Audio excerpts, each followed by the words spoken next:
Dilema sobre vacinação continua. O presidente da Câmara, Rodrigo Maia, diz que Executivo e Legislativo devem achar juntos um caminho para a obrigatoriedade ou não da vacina contra a Covid-19. Estudo revela que cérebro de quem teve coronavírus pode envelhecer 10 anos. Impacto cognitivo pode durar meses. Pelo menos 2 mulheres morrem em incêndio no Hospital Federal de Bom Sucesso, no Rio de Janeiro. Mais de 64 milhões de norte-americanos já votaram nas eleições presidenciais. Estados considerados decisivos na disputa concentram metade dos votos antecipados até o momento. Padarias e confeitarias investem em novos produtos e serviços para voltar a crescer.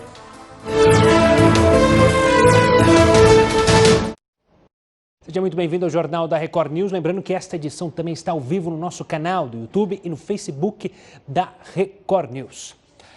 A gente abre essa edição falando de uma pesquisa que revela que a pandemia mudou o comportamento do consumidor. Além da maneira de fazer compras, os brasileiros também consumiram mais itens de decoração e gastronomia. Com a pandemia, as compras pela internet ficaram ainda mais fortes. Dados de uma empresa de tecnologia global revelam que cerca de 80% dos consumidores brasileiros afirmaram que vão continuar fazendo compras online após esse período. Para fazer a pesquisa, foram entrevistados mais de 13 mil consumidores e 14 mil varejistas em todo o mundo. A ideia era entender como as compras, inclusive durante a Black Friday, devem ser afetadas. Foi identificado que as vendas online foram 30% maiores no continente americano. Além de encontrar um jeito novo de fazer compras, os brasileiros se interessaram por produtos que antes não estavam tão em alta no mercado online, como é o caso de itens de decoração que aumentaram as vendas em mais de 140%, e também dos artigos de cozinha, que tiveram uma taxa de vendas 200% maior online. As compras na internet devem ganhar muito espaço e os novos hábitos dentro de casa também. Isso porque foi revelado que 53% dos entrevistados estão cozinhando mais em casa, 39% estão lendo mais livros e 50% vão continuar se exercitando na própria residência. Olha só, o Ministério da Economia afirmou que neste ano não há previsão de pagamento da parcela do 13º salário às pessoas que recebem o Bolsa Família. O programa é destinado às famílias em situação de pobreza ou extrema pobreza.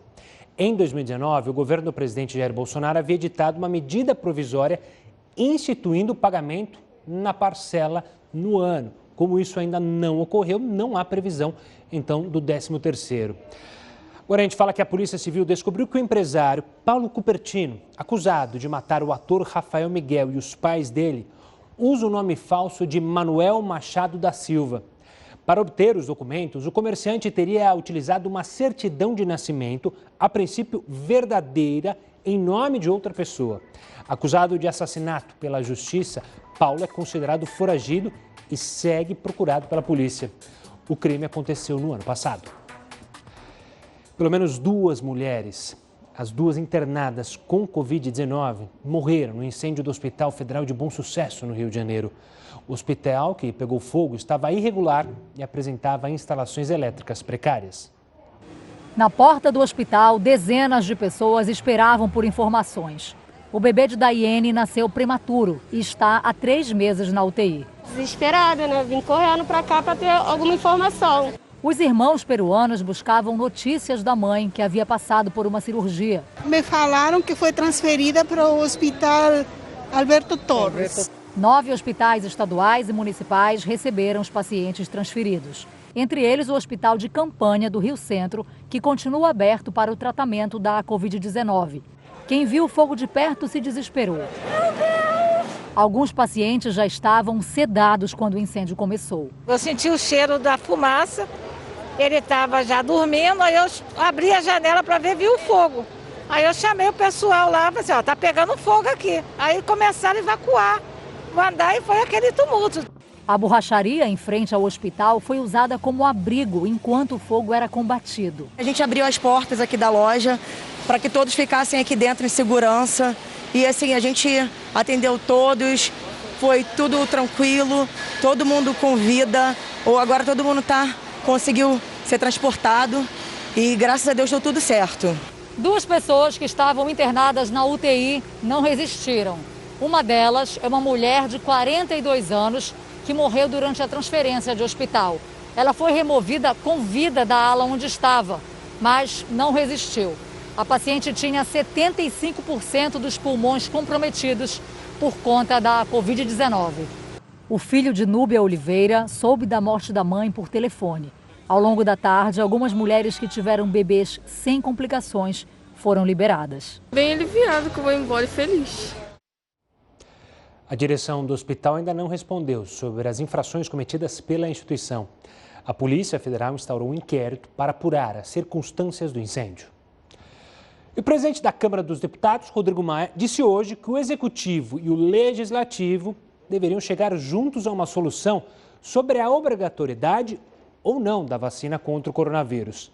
De acordo com Rodrigo Maia, sem esse acordo, tanto o governo quanto o Congresso vão deixar um vácuo que exigiria uma resposta, então, do Judiciário para a questão. O presidente do Supremo, ministro Luiz Fux, já disse considerar necessária a judicialização dos critérios a serem adotados para a vacinação contra o coronavírus.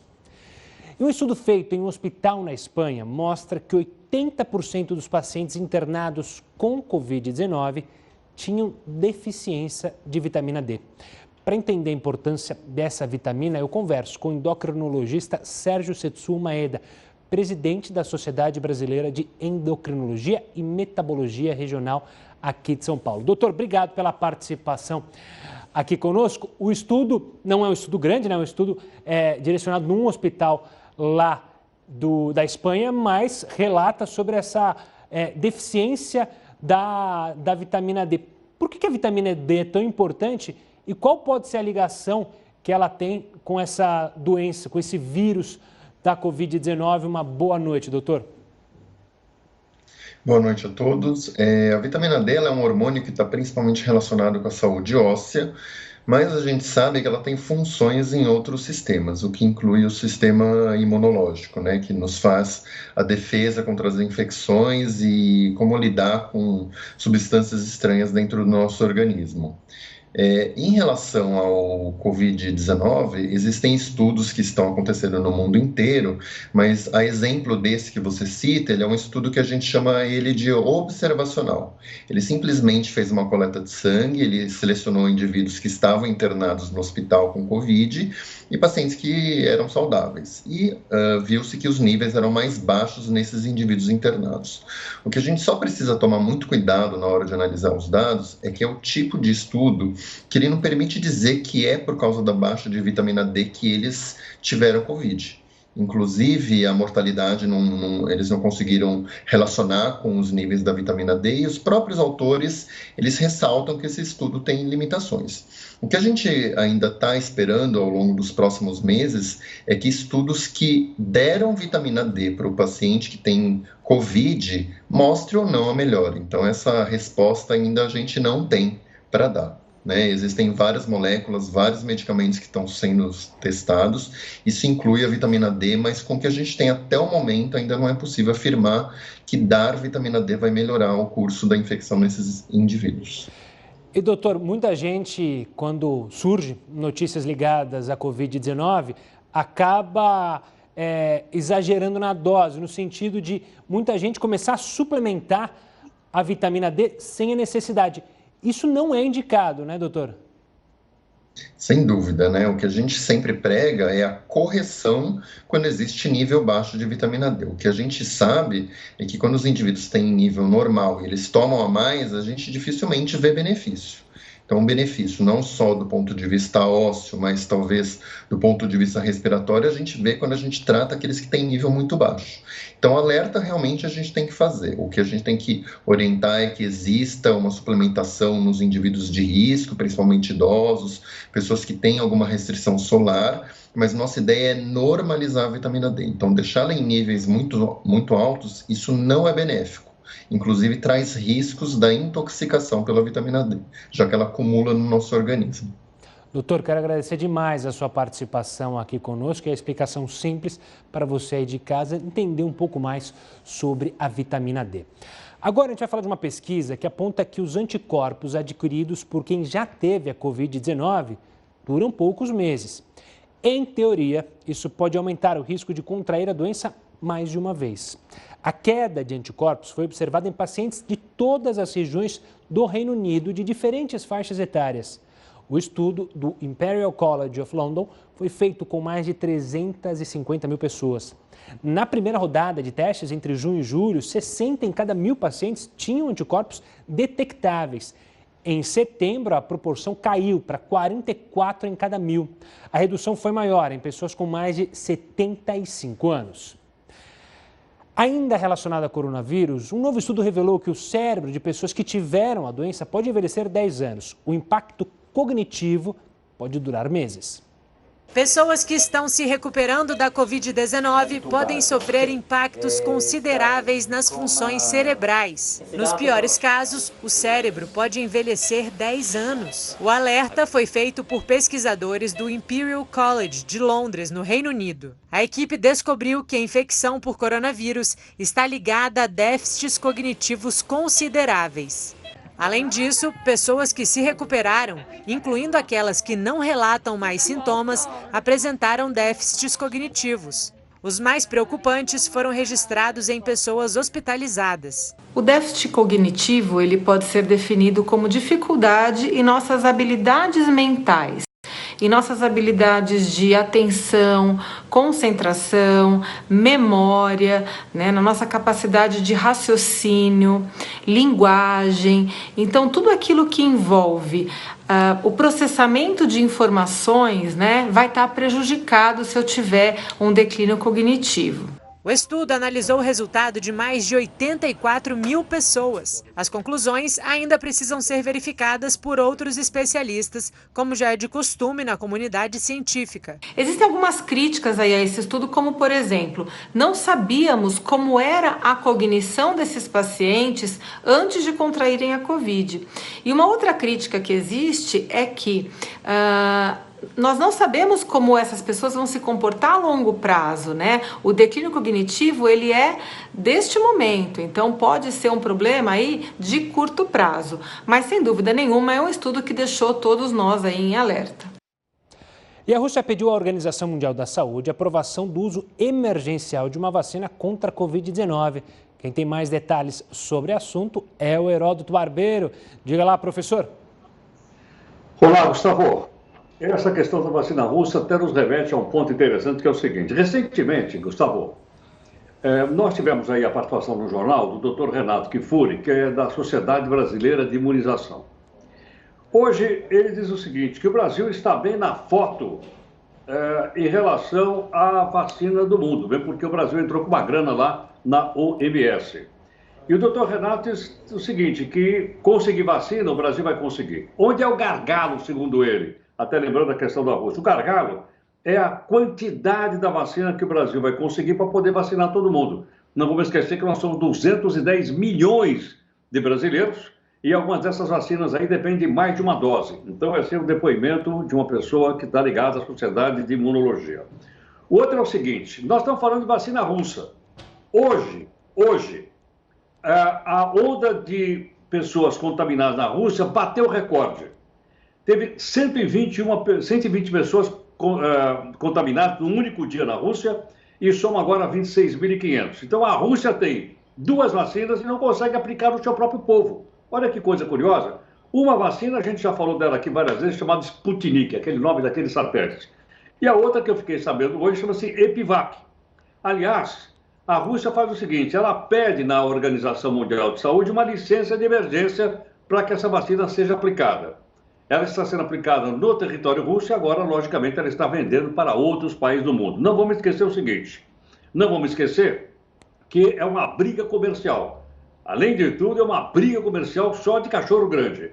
E a vacina russa, segundo a informação que eu obtive aqui, ela começa a ser distribuída no mundo no mês de novembro e dezembro. Aí me ocorreu o seguinte, mas nós não tivemos estados brasileiros comprando vacina russa? Tivemos. Não tem o caso do Paraná? Tem o caso do Paraná. Então é provável, veja bem, é provável que a vacina russa possa também chegar no Paraná no mês de novembro e dezembro. Quanto à sua efetividade, logicamente, isso a gente vai saber logo depois. Com isso, nós teríamos pelo menos 3 vacinas já no Brasil. A vacina russa no Paraná, a vacina chinesa em São Paulo e a vacina de Oxford comprada pelo governo federal. Então, vacina tem bastante até para as pessoas poderem escolher. E um outro detalhe interessante em relação ainda ao Brasil, como eu estou falando, que é uma questão de ordem econômica. A vacina russa é financiada por um fundo estatal, grana do governo de lá. E por esse motivo eles fizeram aqui um contrato econômico, logicamente, com a empresa brasileira, chamada União Química, que vai ser responsável por uma dessas vacinas no Brasil. Portanto, Gustavo, vacina tem, mas o que chama atenção na Rússia é o seguinte, eles têm 2 e bateram o recorde hoje de pessoas contaminadas, como eu expliquei agora há pouquinho. Bom, o Heroto volta ainda conosco nessa edição para trazer outros assuntos e outras análises. O Brasil está entre os países que mais gastam com os salários dos funcionários públicos federais. O Heroto tem mais detalhes sobre esse levantamento. Diga lá, professor. Exatamente. Gustavo, essa pesquisa foi feita pela Confederação Nacional das Indústrias e eu até recebi hoje também um e-mail da Associação dos Funcionários Públicos criticando, dizendo que a metodologia usada não é a melhor. Mas, em todo caso, está aqui registrado. Mas vamos ver, então, o que a Confederação Nacional das Indústrias mandou para nós.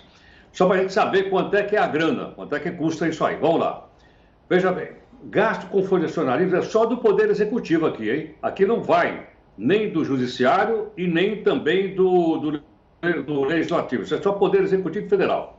O ano passado, nós gastamos 319 bilhões e 500 milhões de reais. Sabe que eu tinha até escrito com um monte de zerinho? Porque aquele monte de zerinho dá melhor para a gente. 319 bilhões e meio de reais foi gasto com o funcionalismo público federal só na área do Executivo. Bom, vamos ver quem é que recebeu essa grana aí para a gente poder entender. Metade da grana, 56%, é o pessoal que está trabalhando, pessoal ativo. Mas olha a quantidade de dinheiro que vai para os aposentados, 43,5%. Porque no passado, o pessoal de aposentado se aposentava com o salário do funcionário da ativa. E quando o funcionário da ativa tinha aumento, o aposentado tinha também. Então você veja que é quase meio a meio aquela grana toda dividida então entre quem trabalha e quem está aposentado. Agora vamos comparar com outros países do mundo para a gente saber se a gente gasta muito ou se a gente gasta pouco. Vamos pegar a Arábia Saudita, os caras lá nadam em dólar, tem petróleo, aquela coisa toda. Pois é, a Arábia Saudita, a capital é Riad. Lá, eles consomem 14% do produto interno bruto para poder pagar o funcionário público, todos lá da Arábia Saudita. Nós aqui no Brasil, acabei de mostrar os números agora, a gente consome 13,4% do produto interno bruto, ou seja, nós gastamos tanto quase como a Arábia Saudita, né, que é o país mais rico do mundo. Agora vamos pegar a Itália, que é um país muito rico também. Gasta mais ou menos do que o Brasil? Menos. A Itália gasta 9,5% do PIB e o mais ricão de todos eles, os Estados Unidos, gastam 8,8% do PIB com o seu funcionalismo público. Compara aí, o Brasil gasta 13,4%, os Estados Unidos gasta 8,8%, apesar, inclusive, de ter uma população maior do que a do Brasil. Agora, assim, bom, dá para fazer uma comparação entre o pessoal que ganha na iniciativa privada e ganha no poder público? Essa pesquisa que nós estamos mostrando aí, que é da Confederação Nacional da Indústria, ela mostra assim. Veja só, olha que interessante. Quando você trabalha no setor público, estou falando só dos altos salários, hein? Não estou falando para professor que ganha mal, policial que ganha mal, não estou pegando grande salário.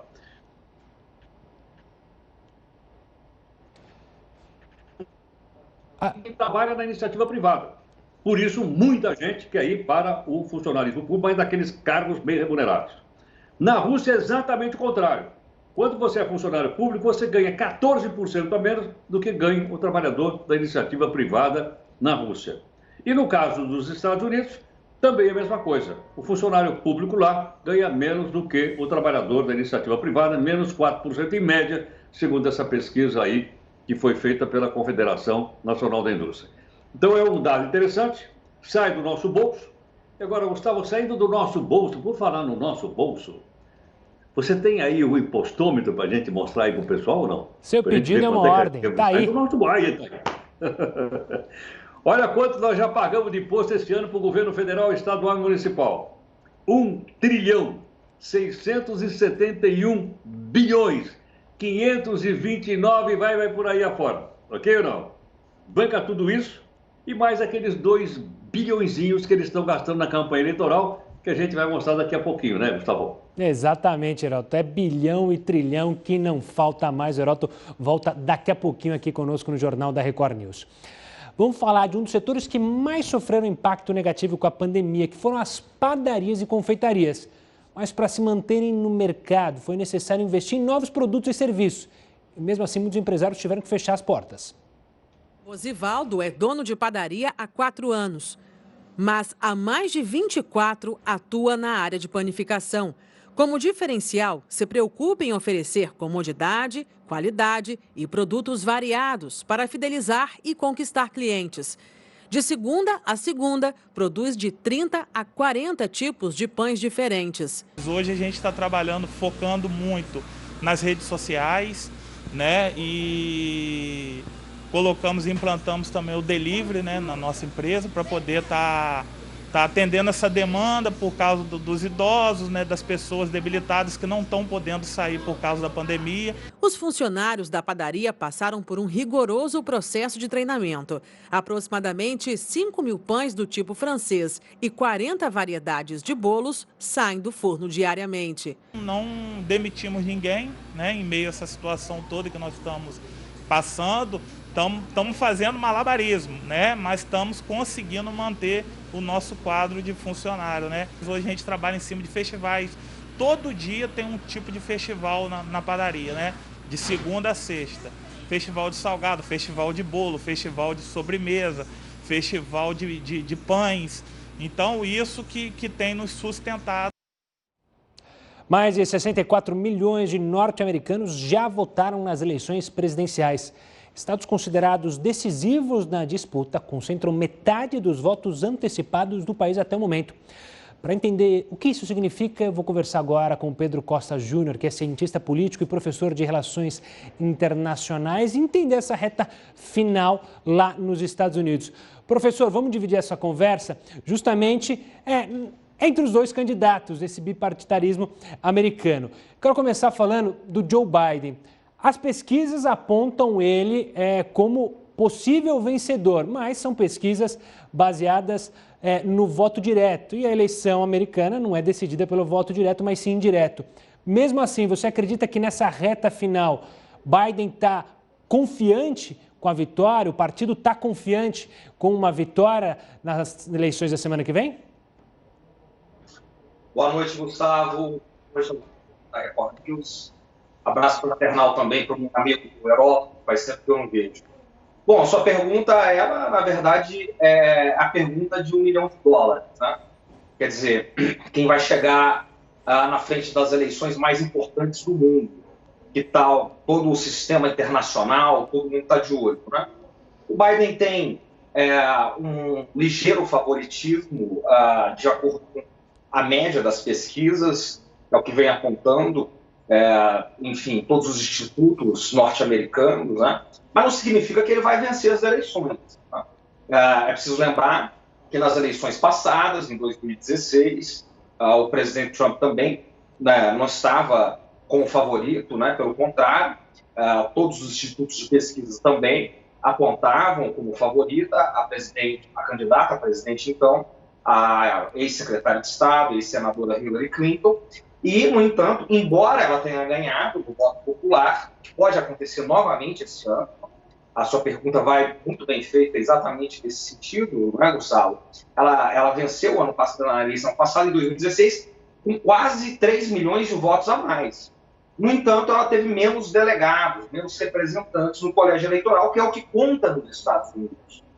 E, portanto, o presidente Trump acabou sendo eleito. Isso pode se repetir novamente nessas eleições ainda. Quer dizer, o presidente Trump pode perder no voto popular, como você disse muito bem, mais de 60 milhões de pessoas já votaram. Há uma tendência que as pessoas que estão votando por correio, e mesmo agora antecipadamente, né, alguns não votam necessariamente por correio, mas nos postos de votação, embora a esmagadora maioria desses votos antecipados seja pelo correio. Então, há uma tendência que esses votos, a maioria, seja no candidato Biden, no candidato democrata, porque o que diz, enfim, todos os estudos, é que as pessoas que votam pelo correio são as pessoas que respeitam mais a pandemia. E aqueles que têm um respeito maior pela pandemia tendem a votar mais no candidato democrata. Né? Então, pode ser que o Biden vença, mais uma vez, os democratas vençam, mas não levem, né? Que o Trump possa ainda vencer no colégio eleitoral. O jogo está aberto. Obrigado, professor, pela análise, pela amostra para as pessoas de casa, porque por mais que as pesquisas apontem um favoritismo, a eleição americana não é decidida no voto direto. Por isso, ainda há muito o que acontecer e, claro, você vai ficar sabendo tudo sobre a eleição americana aqui na Record News. Profissionais do setor de beleza tiveram que se reinventar após a reabertura do comércio no país. Muitos deles investiram em promoções para atrair os clientes. Juliana sempre trabalhou como maquiadora. Durante este período de pandemia, resolveu inovar e agora também cuida dos cabelos das clientes. No estúdio, o atendimento é exclusivo, uma pessoa por vez. Eu trabalhava só com maquiagem, penteado. E durante esse período, por não ter festa, eu tive que ir atrás de um sonho, né, de uma vontade, que era trabalhar com cabelos. Então, agora eu estou iniciando com tratamento mesmo para os fios, essa coisa de hidratar, cronograma capilar, para atrair mais pessoas. Junto com os novos serviços, foram lançados pacotes atrativos. Com isso, conseguiu fechar a agenda até 2021. No período que a gente não estava trabalhando, eu coloquei pacotes para poder atrair as pessoas, né? Mesmo que para os agendamentos futuros. Então, se ela fosse usar em 2021, ela estava pagando com 30% de desconto. O mercado de beleza sempre lança novas tendências e os profissionais precisam estar atualizados.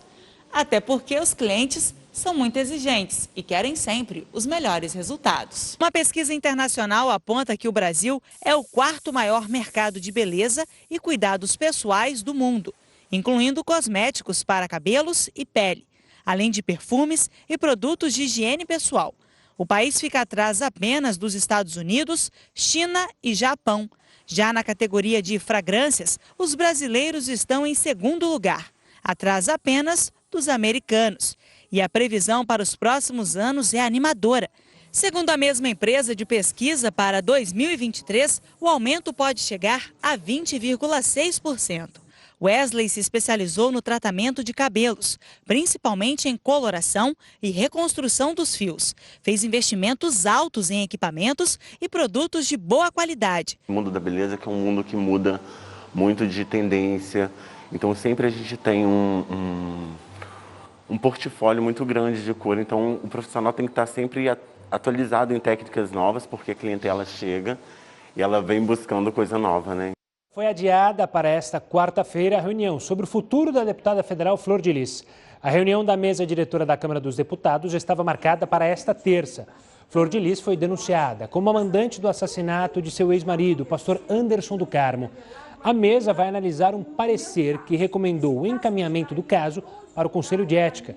O processo pode levar à cassação do mandato da deputada.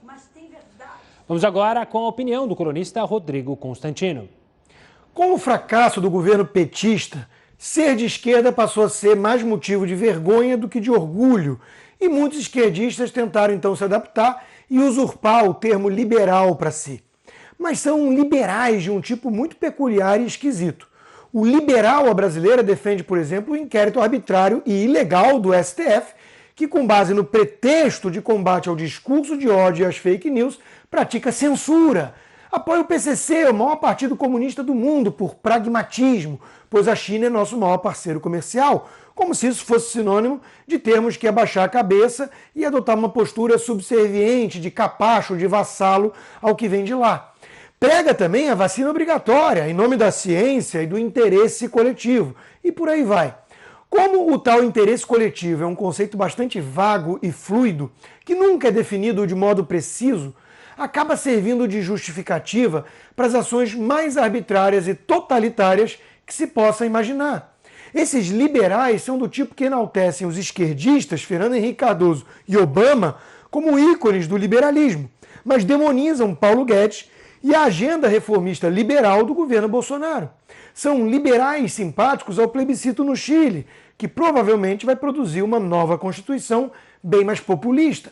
E elogiam ainda o governo argentino, que vem destruindo as liberdades e a economia do nosso país vizinho. São liberais que enxergam a Suprema Corte como uma extensão do poder legislativo e aplaudem ministros que querem empurrar a história rumo à justiça racial e social, em vez de apenas garantir a lei e a Constituição. Enfim, são liberais made in China. E um meteoro cruzou o céu da Bahia na noite passada, um espetáculo para milhares de pessoas. A bola de fogo foi vista em várias cidades da Bahia. Os moradores relataram um forte clarão no céu, seguindo minutos depois de uma explosão. Segundo o boletim do Observatório Bremen, a rede brasileira de observação de meteoros, houve a passagem de um bólido, que é um meteoro brilhante. Vamos falar com o Heródoto, porque há vereadores que estão gastando mais que prefeitos em campanhas eleitorais. Pois é. Heródoto, explica pra gente isso daí. Pois é, e é fato, não é um só não, tem vários que estão gastando na campanha de vereador mais do que eles ganham para prefeito. Um detalhe interessante aqui é o seguinte, nós temos que saber que o mandato de vereador é de 4 anos. Então, mais uma pergunta que nós temos que fazer para o candidato. Escuta, o senhor, quantas vezes o senhor já foi reeleito vereador? Eu vi um caso aqui, Gustavo, de um cidadão que já foi eleito 7 vezes. Multiplicado por 4, ele está 28 anos lá. Se ele for reeleito esse ano, ele vai ficar 7 vezes 4, 32 anos lá. Olha, se isso aqui não é político profissional, eu já não sei mais o que é político profissional. Então é bom a gente perguntar quantos mandatos o cidadão está lá, né? 28 anos é muito tempo. Outra coisa interessante é o seguinte, como eles conseguem mais dinheiro? Porque geralmente esses cidadãos, eles são caciques do partido político ao qual eles pertencem e, consequentemente, eles ficam com a maior quantidade de dinheiro. Teve um cidadão aqui que perguntaram a ele esse ano quanto é que ele ia gastar e ele disse, eu não vou dar porque eu vou prestar conta. Aí foi dar uma olhadinha lá quanto é que ele gastou na eleição passada, 2016. Lá ele gastou 2.016 mil reais. A pergunta que não quer calar é o seguinte, será que ele conseguiu com o salário dele nesses 4 anos reaver os 2 milhões que ele gastou na campanha eleitoral? Ou será que há outras benesses que a nossa vã filosofia não é capaz de entender? Portanto, veja o seguinte, além desse, tem outros casos aqui. Tem cidadão, por exemplo, que tem mais 3, que está gastando mais de 1 milhão de reais na campanha para vereador. E para a gente não deixar os prefeitos de fora, Gustavo, porque o pessoal também está torrando a nossa grana, né? Tem um prefeito aqui que vai gastar 7 milhões e 800 mil reais na campanha eleitoral. Detalhe, lá no site dos TSE tem lá o Pardal, né, para a gente fazer a denúncia lá. Se porventura a gente perceber que alguém está abusando, olha ele aí, ó, do poder econômico, entra no sitezinho do TSE e põe lá a sua denúncia para que a gente possa ter uma campanha mais igualitária. É isso aí, Gustavo. Belíssimo recado. Heródoto, a gente se fala amanhã aqui dentro do Jornal da Record News. Um forte abraço, Heródoto. Vamos falar da rotina de pais separados e de filhos que dividem a vida entre 2 casas. Essa é uma realidade de diversas crianças. O cineasta brasileiro decidiu transformar em animação os dilemas sobre a guarda dos filhos. A história de uma menina que sente saudades do pai retrata a realidade de milhões de famílias. A rotina de pais separados e de filhos que dividem a vida entre 2 casas. Nos sonhos de Isa, tudo isso surge de um jeito lúdico. Foi inspirado na própria realidade que o João Ricardo idealizou o curta-metragem. O jeito foi projetar na ficção os momentos de carinho e de diversão que ele tanto queria compartilhar com a filha. Na animação, a dupla aparece percorrendo realidades paralelas e mundos imaginários, enquanto traz à tona assuntos delicados como guarda compartilhada e alienação parental. Isa, agora com a nova lei da guarda compartilhada, vamos ficar bem juntinhos, sem essa distância que tinha entre nós. O que é a lei da guarda compartilhada? Bom, é uma regra que foi feita para que pais, mães e filhos que não moram na mesma casa não fiquem mais separados por tanto tempo. A produção começou como trabalho de conclusão de curso na pós-graduação em cinema. João Ricardo escreveu, dirigiu e produziu o filme. Tudo com um orçamento enxuto. e com o talento de amigos que entraram com a música, as vozes e os desenhos. Com a repercussão do trabalho, veio o incentivo para dar sequência à história, que já conta com 3 capítulos. O mais recente, lançado no ano passado, circulou por festivais da América Latina e ganhou até versão dublada. Me pergunto o que há nesse baú antigo. Percorrendo o Brasil e o mundo, a mensagem deixada pelos episódios podem ser um instrumento para famílias que passam pela mesma situação dos personagens. Alguns pais tentam esconder dos filhos para protegerem eles, mas as crianças elas são muito observadoras e elas entendem o que está acontecendo pela modificação do ambiente, modificação do comportamento dos pais. E se não esclarecer esse assunto, elas vão criar coisas que não são reais e até piores nas suas cabeças. A história, construída a partir dos sonhos da menina Isa, tem extratos de realidade. Ideia não falta, criatividade a gente tem de sobra. Muito satisfeito com o reconhecimento assim. Era coisa inimaginável, assim, né? Um sonho mesmo, um sonho. Luísa, tá na hora da escola. O Jornal da Record News fica por aqui. Tenha uma ótima noite e até amanhã.